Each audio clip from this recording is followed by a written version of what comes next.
Question number 9 है आपके पास, आवाज नहीं।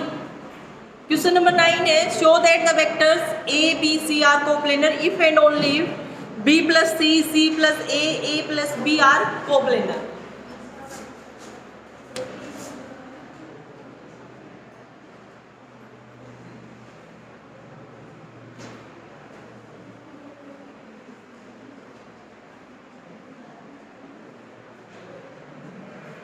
देखो स्टेटमेंट जो दे रखी है ना, हमें क्या प्रूव करना है कि ये वेक्टर्स अगर कोप्लेनर है तो आपके पास क्या होना चाहिए, इफ एंड ओनली का रिजल्ट है अगर b plus C plus A और a प्लस बी, ये जो तीन वेक्टर्स है ना, अगर ये कोप्लेनर है तो ये कोप्लेनर है, और ये वेक्टर्स कोप्लेनर है तो ये भी कोप्लेनर।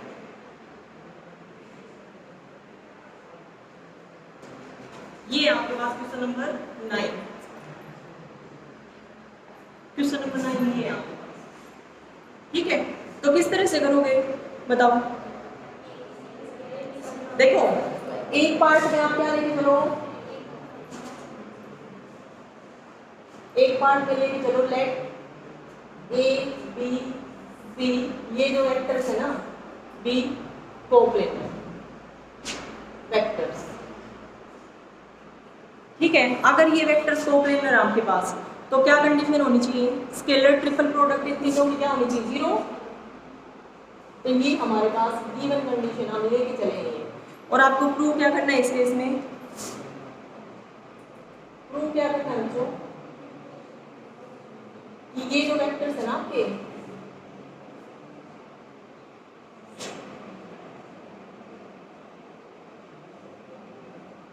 आपको ये प्रूव करना है कि जो ये तीन वेक्टर्स है ना ये कोप्लेनर आपको प्रूव करके दिखाने हैं। तो ये कोप्लेनर कब हो जाएंगे, जब इनकी स्केलर ट्रिपल प्रोडक्ट 0 के इक्वल आ जाएगा, है ना। तो आप ये लेके चले और आपको ये प्रूव करके दिखाना है।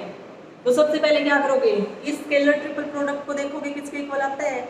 लेकिन ये तो बेटा एक एग्जाम्पल था, एग्जाम्पल नंबर 4 में इसी की तो वैल्यू निकाली हुई है। देखो एक बार एग्जाम्पल नंबर 4 में जब आपने इसको सोल्व किया था तो ये किसके इक्वल आया हुआ है बताना, वो सोल्व करके दिखाना है आपको। यहाँ पे इसको सोल्व करके दिखाना है, किसके इक्वल था, 2 times scalar triple product of vectors A B c, यही था। अब एक बात बताओ, ये तो हम 0 लेके चले हैं क्योंकि ये तीनों वेक्टर्स तो कोप्लेनर है, तो ये स्केलर ट्रिपल प्रोडक्ट 0, ये 0 तो 2 इंटू 0 0, क्या आ गया आपके पास, scalar triple product of vectors b plus C plus A and a plus B is equal to किसके इक्वल आ गया, 0 के। किसका यूज करके, इसको 1 बोल दो, यहाँ पर लिख दो यूजिंग 1। हो गया एक पार्ट प्रूव। अब सेकंड पार्ट में देखो, सेकंड पार्ट में क्या करोगे, कन्वर्स पार्ट में आप ये लेके चलोगे लेट b प्लस सी प्लस ए प्लस बी कोप्लेनर वेक्टर्स। ठीक है, अगर ये कोप्लेनर वेक्टर है तो स्केलर ट्रिपल प्रोडक्ट इनकी 0 होगी। आपकी बारी ये गिवन लेके चलेंगे, गिवन कंडीशन ये है, मान के चलेंगे ये है। और प्रूव क्या करना है आपको कि ए बी सी ये तीनों वेक्टर कोप्लेनर हो जाएंगे। ये कोप्लेनर कब होंगे, जब इनकी स्केलर ट्रिपल प्रोडक्ट 0 के इक्वल आ जाए। ठीक है, तो देखो कन्वर्स पार्ट में हमें क्या करना है बच्चों,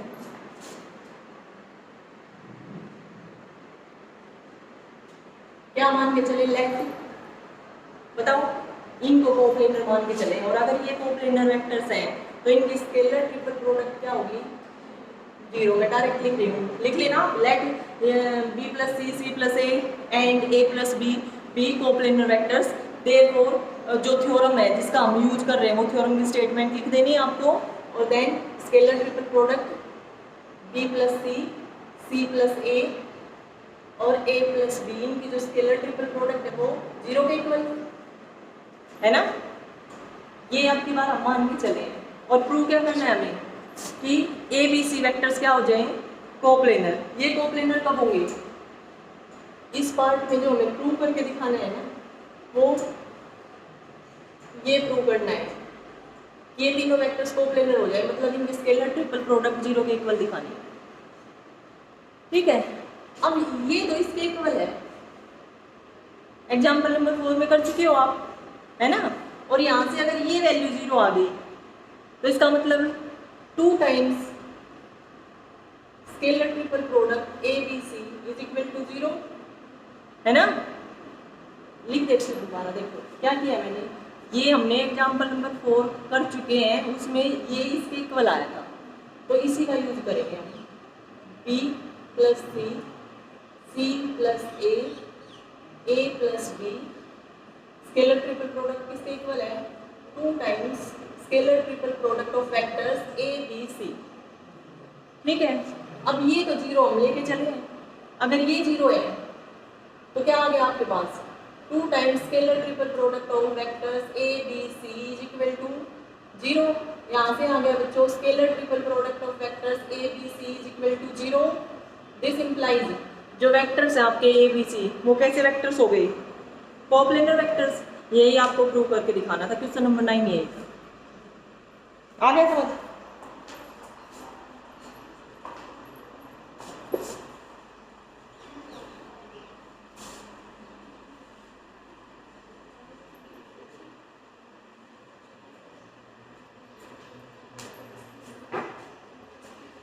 उसके बाद क्वेश्चन नंबर 10 है बच्चों, शो दैट। देखो क्वेश्चन नंबर 10 में ये क्या पूछा है, show that scalar triple product of vectors l m n और फिर साथ में scalar triple product of vectors A B c is equal to किसके इक्वल प्रूव करके दिखाना है बच्चों, डिटरमिनेंट। किसके इक्वल प्रूव करके दिखाना है, determinant l vector dot a, यहाँ पर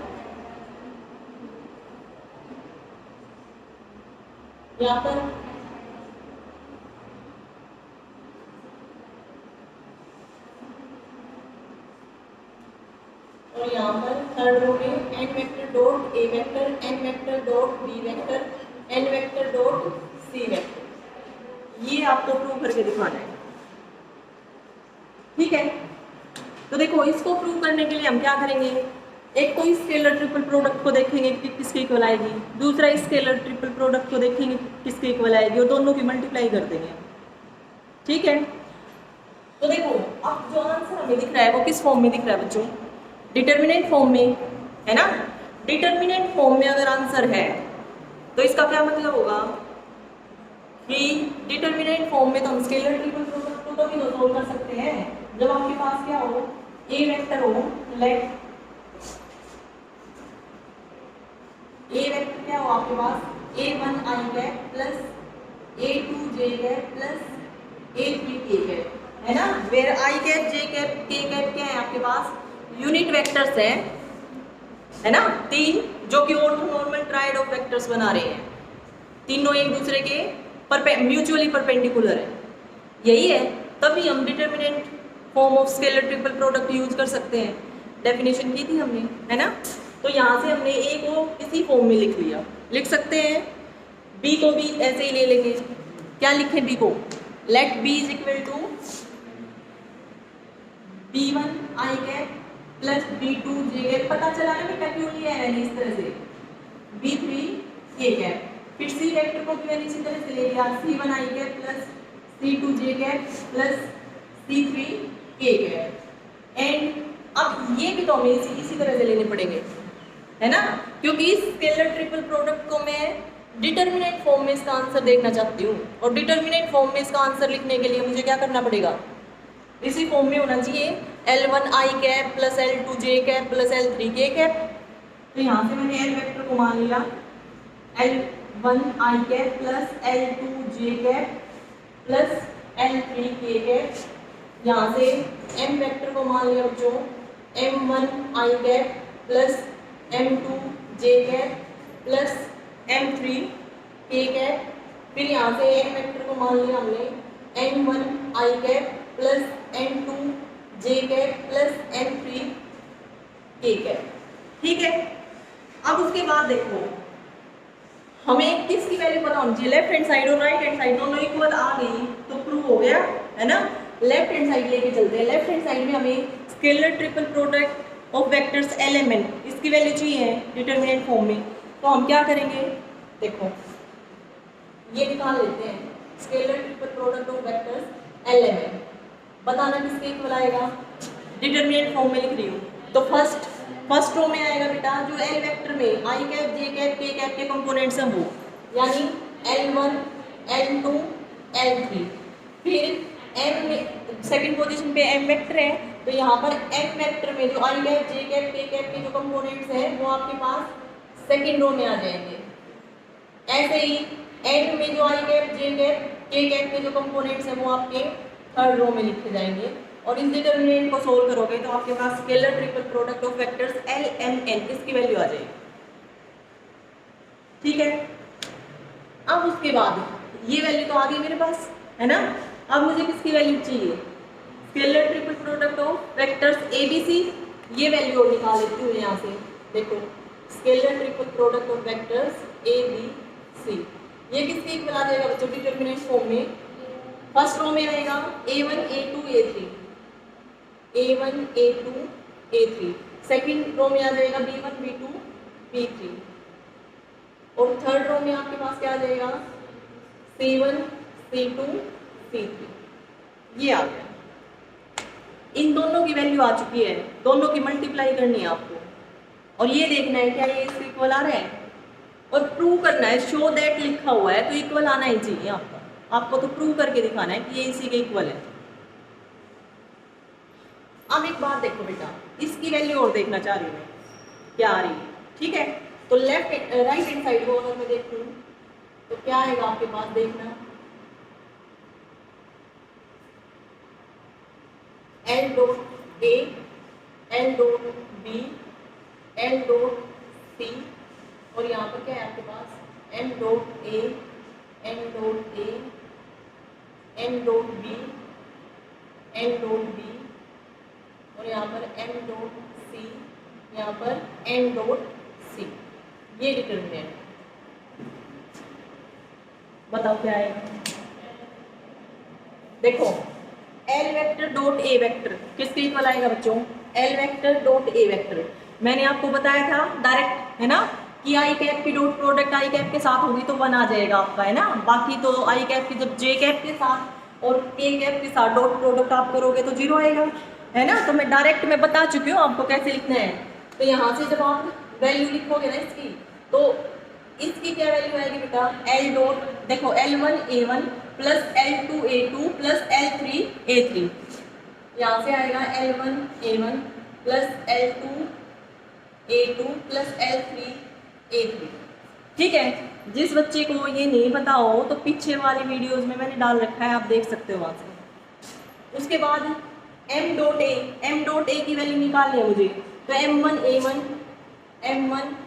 A1 plus M2 A2 plus M3 A3, और यहाँ पे N डॉट A निकालोगे जब N1 A1 plus N2 A2 plus N3 A3। ठीक है, ये आपका फर्स्ट कॉलम आ गया। उसके बाद सेकंड कॉलम देखोगे तो L डॉट B की वैल्यू निकालनी है आपको, L डॉट B, तो क्या आ जाएगा बच्चों, L1 B1 plus L2 B2 plus L3 B3।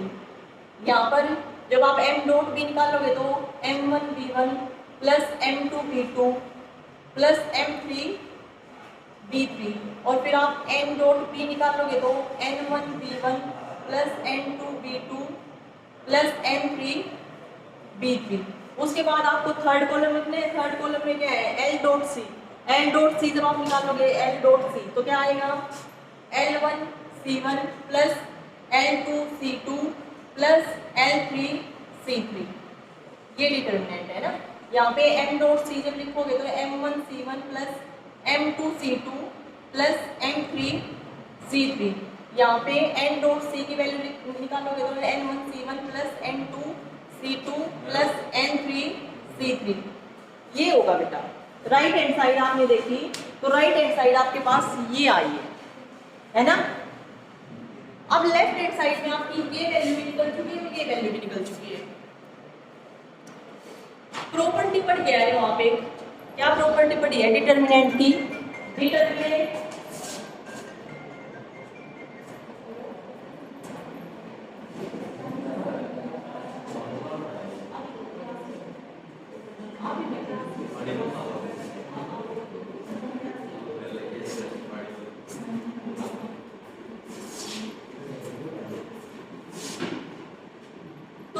बताओ बेटा, डिटर्मिनेंट की प्रॉपर्टी पढ़ के आए हो, डिटर्मिनेंट ए इंटू बी किसके इक्वल होता है?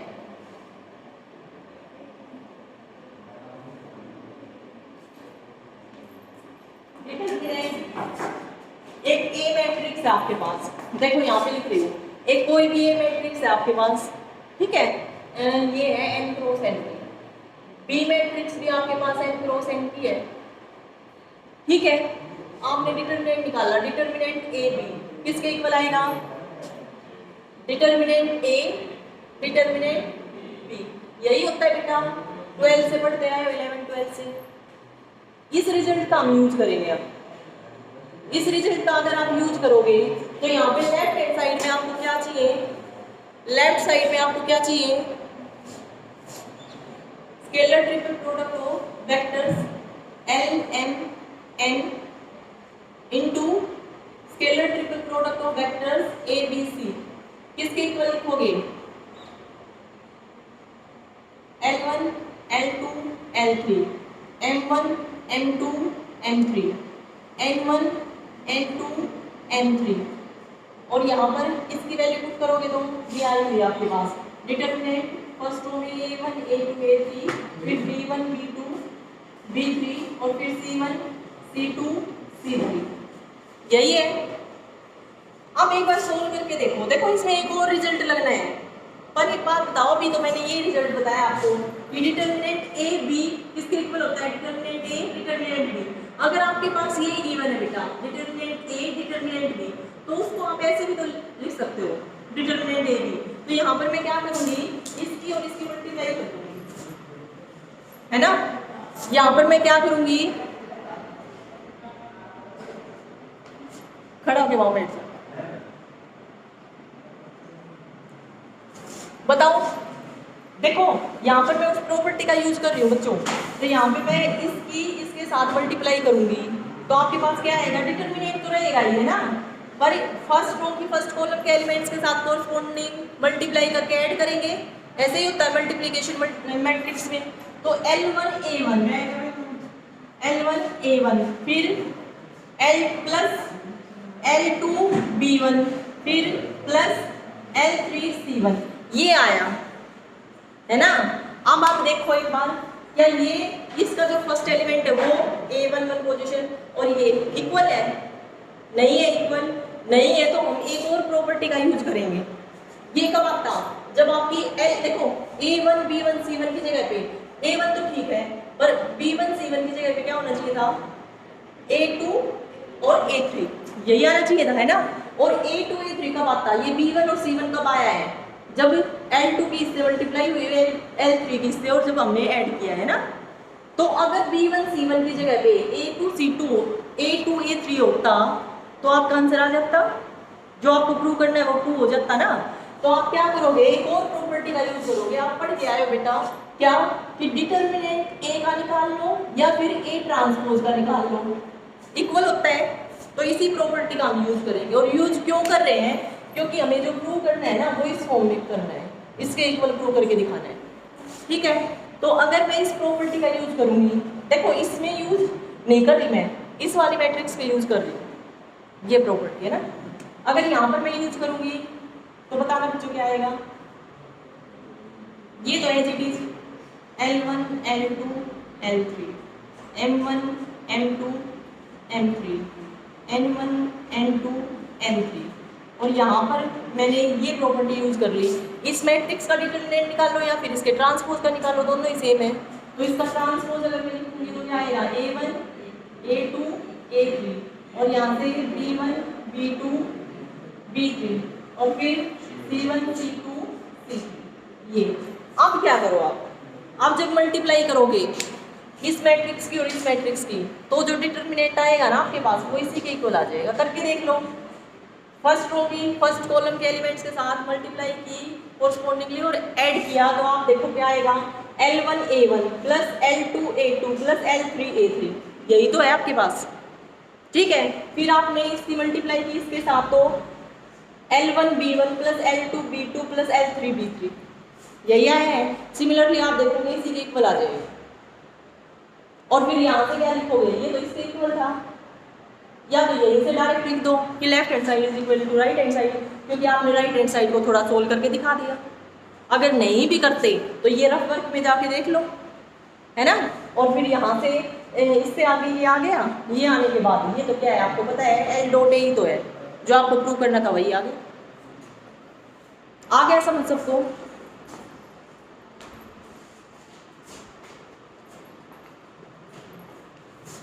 बस दो प्रॉपर्टीज का यूज किया हमने, क्योंकि जो प्रूव करना था ना वो देखा हमने कि किसके इक्वल प्रूव करके दिखाना है।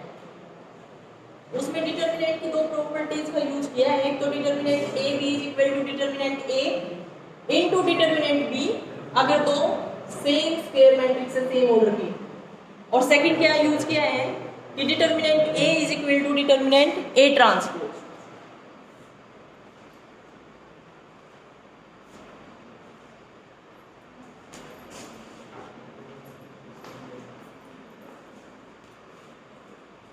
जी तीन खड़ा हो जाएगा, सेकंड बेंच पे बैठ जाओ। उसके बाद है क्वेश्चन नंबर 11। क्वेश्चन नंबर 11 में क्या क्या कह रखा है देखो, let a B c be 3 non zero vectors. ठीक है, क्या गिवन है बच्चों, question number 11 a B c ये 3 नॉन जीरो वेक्टर्स गिवन है, नॉन जीरो वेक्टर्स। ठीक है, इफ फिर साथ में दे रखा है if a dot B cross c is equal to 0। इसका क्या मतलब है, ये तो स्केलर ट्रिपल प्रोडक्ट है ना तीन वेक्टर्स की, ये तो स्केलर ट्रिपल प्रोडक्ट है वेक्टर्स ए बी सी की, ये 0 दे रखी है। इफ लिखा हुआ है if this is equal to 0, और साथ में दिया है and B and C are not parallel, and B and C जो ये दोनों वेक्टर्स है ना ये पैरेलल वेक्टर्स नहीं है आपके पास, आर नॉट पैरेलल। ठीक है, देन प्रूव दैट, हमें क्या प्रूव करके दिखाना है, देन यहाँ पे लिख देती हूँ, देन प्रूव दैट, क्या प्रूव करना है आपको, A vector is equal to lambda B plus mu C, where lambda and mu are some scalars, जहां पर ये लैम्डा और ये क्या है आपके पास सम स्केलर्स। ये आपको प्रूव करके दिखाना है। ठीक है, किस किस बच्चे ने ट्राई किया ये क्वेश्चन बताओ एक बार,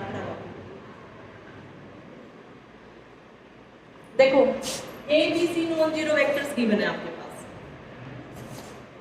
फिर scalar triple product a B C vector की 0 दे रखी है, और साथ में ये लिख दिया उसने कि बी और सी है ना वो दोनों पैरेलल वेक्टर्स नहीं है आपके पास। तो आपको क्या प्रूव करके दिखाना है, तो जो ये वेक्टर होगा ना वो इस फॉर्म का होगा, लैम्डा बी प्लस म्यू सी, जहां पर लैम्डा और म्यू आपके पास क्या होंगे, वो स्केलर। देखो प्रूफ देखो आप इसका, स्केलर ट्रिपल प्रोडक्ट इसकी 0 है। अगर मैं देखूं यहां से बेटा, तो बाय डेफिनेशन क्या होगा, बाय डेफिनेशन क्या आएगा होता ना, dot product magnitude A into magnitude B cross C, और फिर साथ में बोलो कोस थीटा, कोस थीटा आएगा ना, डॉट प्रोडक्ट में कोस थीटा आता है ना बेटा, है ना। तो यहाँ पर आ गया कोस थीटा, और जो थीटा है वो क्या है, यहाँ पर लिख देती हूँ, जो थीटा है वो क्या है,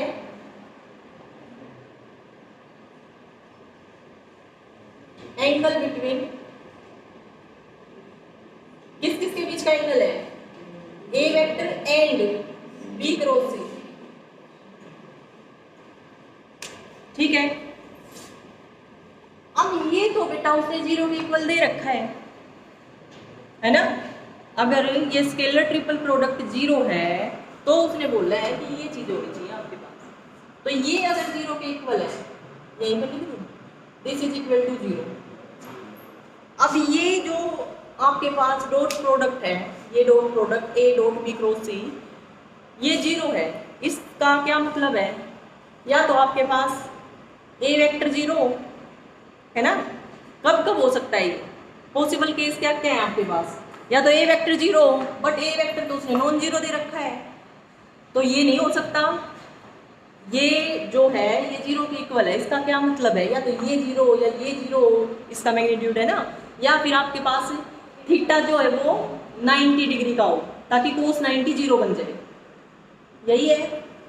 अब ए जो है वो तो उसने नॉन जीरो दे रखा है, नॉन जीरो वेक्टर है।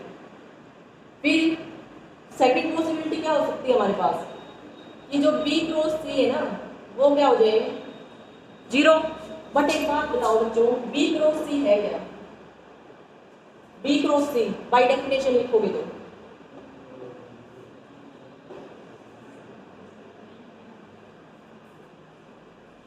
यही है, जहां पर थीटा वन क्या है, angle between B and C, यही है।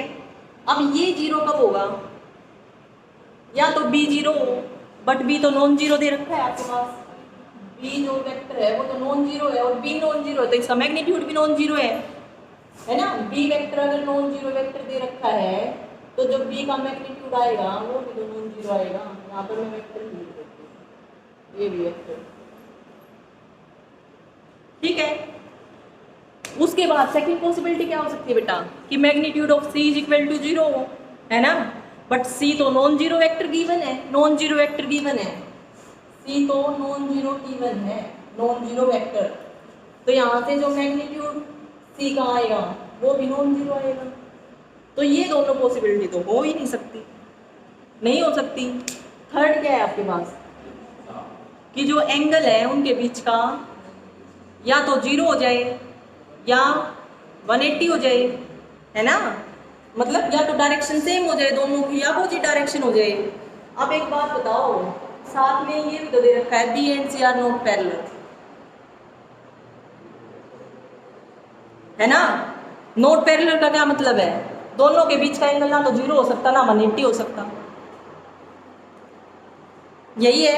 आ गया समझ यहाँ तक। अब यहाँ से हमारे पास जो थीटा वन है ना बच्चों, मतलब साइन, मैं साइन थीटा वन लिख रही हूँ, sine theta one is not equal to zero. क्यों नहीं हो सकता, क्योंकि b and C are not parallel.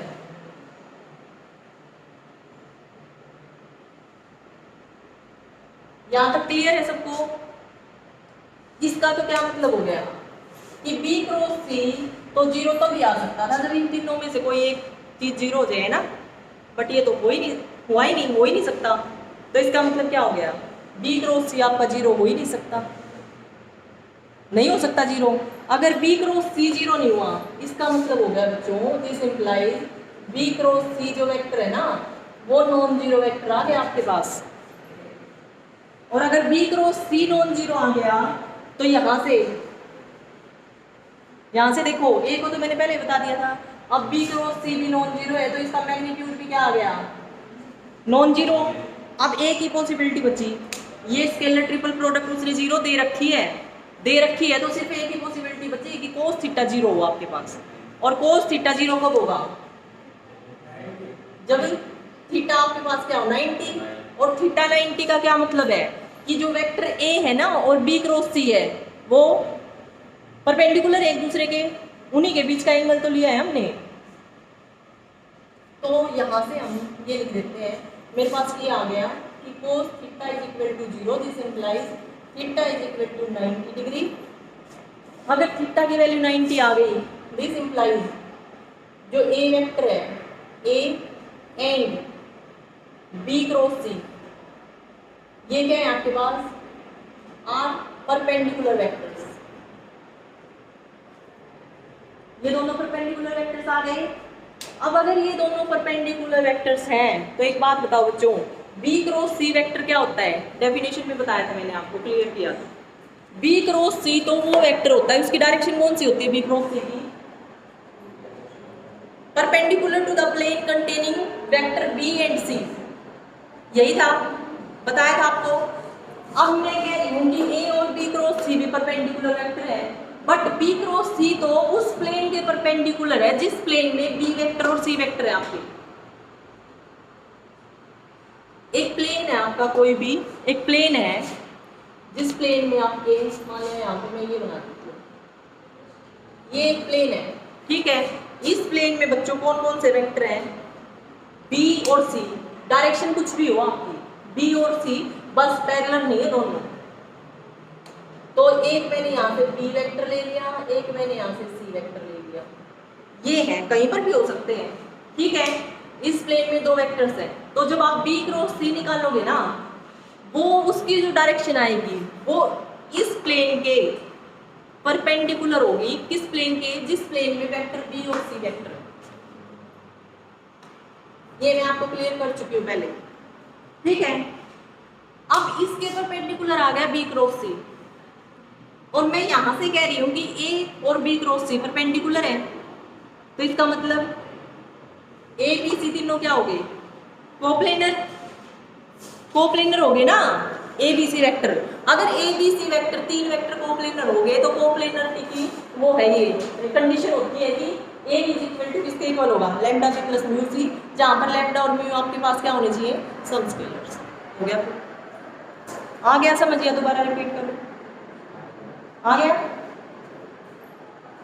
देखो A B C non zero vector given है आपके पास, फिर स्केलर ट्रिपल प्रोडक्ट ये जो है ये जीरो के इक्वल दे रखी है, and B and C are not parallel ये भी बता रखा है, तो हमें ये प्रूव करके दिखाना है, ठीक है। इसके लिए हमने क्या किया, ये स्केलर ट्रिपल प्रोडक्ट जो है, डॉट प्रोडक्ट की डेफिनेशन लगा दी, A dot B cross C, इसके इक्वल आ जाएगा magnitude A magnitude B cross C और cos theta is equal to 0 दे रखा है, जहां पर थीटा क्या है, ए और बी क्रॉस सी के बीच का एंगल, ठीक है।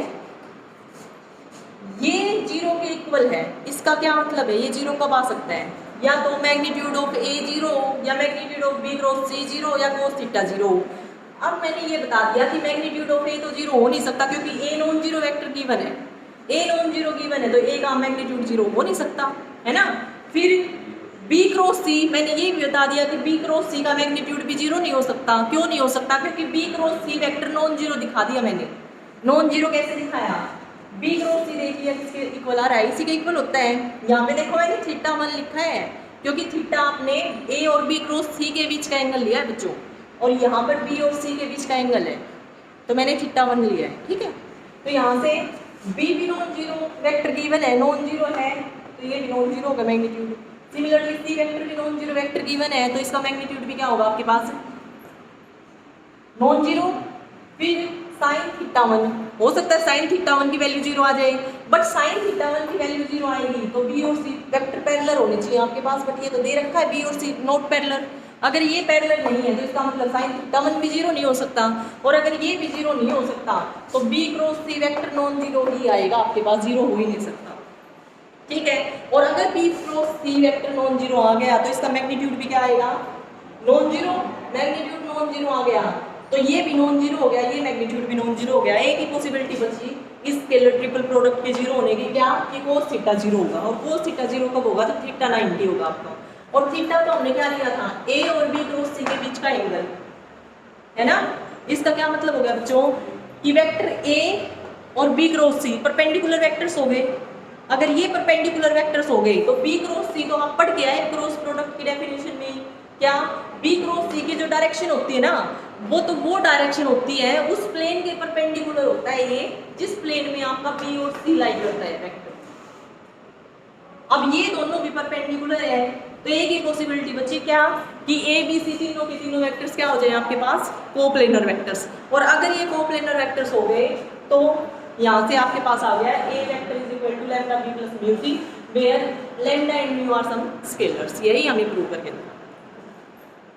क्लियर। नेक्स्ट है आपके पास 12th, आप कर लोगे मेरे ख्याल से।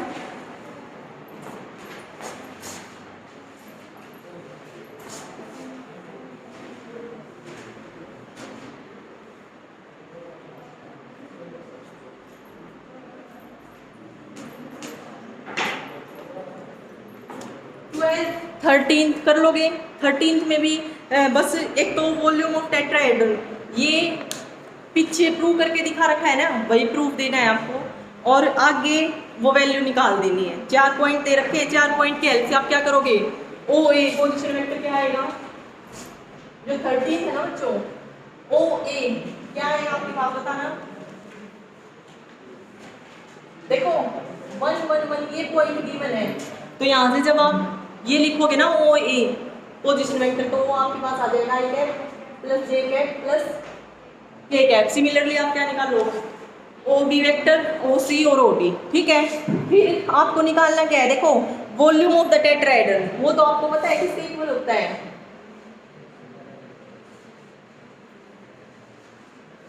इसी के इक्वल। इसको सोल्व करने के लिए मुझे इसकी वैल्यू चाहिए, इसकी और इसकी, है ना। ये कहाँ से निकलेगी, ए बी जो वेक्टर आएगा वो किसके इक्वल होगा, O B minus O T, value निकल जाएगी, वो पुट कर देना और फिर वहाँ से स्केलर ट्रिपल प्रोडक्ट निकाल के अपॉन में 6 कर देना, आपके पास आंसर आ जाएगा वॉल्यूम ऑफ टेट्राहेड्रल। इस तरह से करना है आपको। नेक्स्ट है बेटा 14 में क्या क्या रखा है, show that volume of tetrahedral having a plus b, b plus c and c plus a as concurrent edges is twice the volume of tetrahedron having a, b, c as concurrent edges। देखो क्या बोल रहा है उसने कि एक तो जो टेट्राहेड्रन दी ना, उसकी जो दी उसने a plus b, b plus c and c plus a, ये concurrent edges दे दी, और दूसरा जो टेट्राहेड्रन दिया उसका ए बी सी ये कंकरेंट एजेस है, ठीक है। अब वॉल्यूम के बीच में रिलेशन बताया इसने, यहां से जो वॉल्यूम निकलेगी ना टेट्राहेड्रन की, वो बोल रहा है कि वो ट्वाइस होगी इससे। तो अगर ट्वाइस होगी इस वॉल्यूम से, तो रिलेशन क्या बनेगा बच्चों, इसकी वॉल्यूम निकालना 1/6 स्केलर ट्रिपल प्रोडक्ट ऑफ